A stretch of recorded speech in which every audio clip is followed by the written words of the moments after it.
श्लोक 11. यदक्षरं वेदविदो वदन्ति विशन्ति यद्यत्तयो वीतरागाः यदिच्छन्तो ब्रह्मचर्यं चरन्ति तत्ते पदं संग्रहेण प्रवक्षे. अर्थ: वेद जाणणारे ज्याला अक्षर म्हणतात, भोगपरांग मुख यती ज्याच्या ठिकाणी प्रवेश करतात, ब्रह्मचारी लोक ज्याच्या प्राप्तीच्या इच्छेने ब्रह्मचर्य व्रताचे आचरण करतात, त्या स्थानाचे वर्णन अत्यंत संक्षेपाने तुला म्हणजे अर्जुनाला मी सांगतो असे भगवंत म्हणत आहेत. विवरण: वेद म्हणजे जे जाणून घ्यायला हवेच असे ज्ञान. विद म्हणजे मिळवणे. वेदविद म्हणजे असे ज्ञान मिळवलेले लोक. असे हे ज्ञानी त्या ब्रह्माला अक्षर म्हणजेच न झिजणारा असे म्हणतात. कारण या ब्रह्माला झीज नाही, ते कधी कमी होत नाही.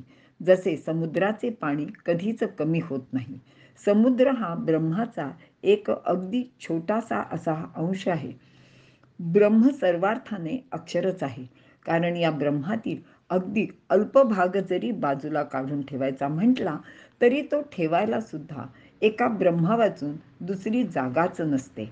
म्हणून तात्विकदृष्ट्या सुद्धा ब्रह्मात कधी काहीही कमी होत नाही असे हे अक्षर आहे. या अक्षर ब्रह्मात जाण्यासाठी यती म्हणजे प्रयत्न करणारे लोक आपल्या भावभावनांवर ताबा मिळवून त्या संपवून टाकतात. सामान्य लोक नेहमीच भावभावनेमध्ये गुंतून पडलेले दिसतात. त्यामुळेच त्रिगुणापलीकडचे ब्रह्म आपल्याला जाणता येत नाही. हे समजण्यासाठी त्रिगुणापलीकडे जायला लागते.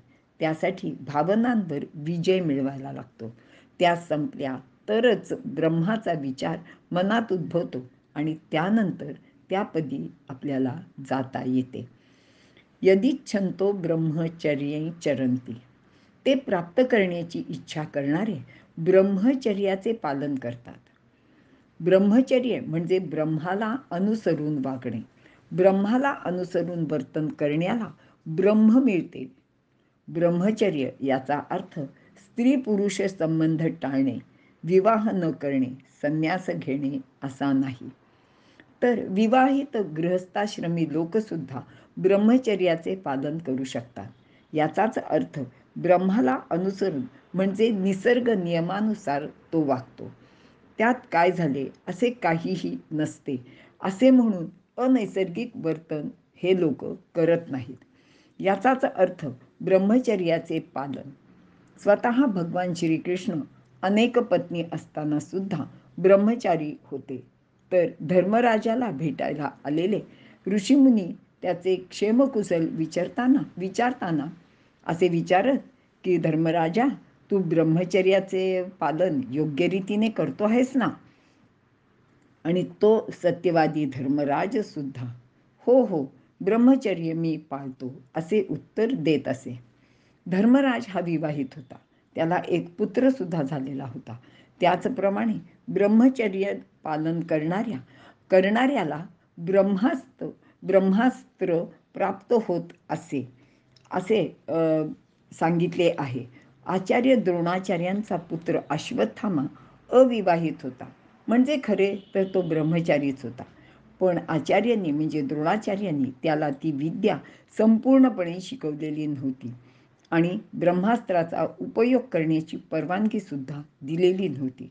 मात्र ही विद्या त्याने अर्जुनाला अवगत करून दिली होती. म्हणजे ती अर्जुनाला फक्त शिकवली होती.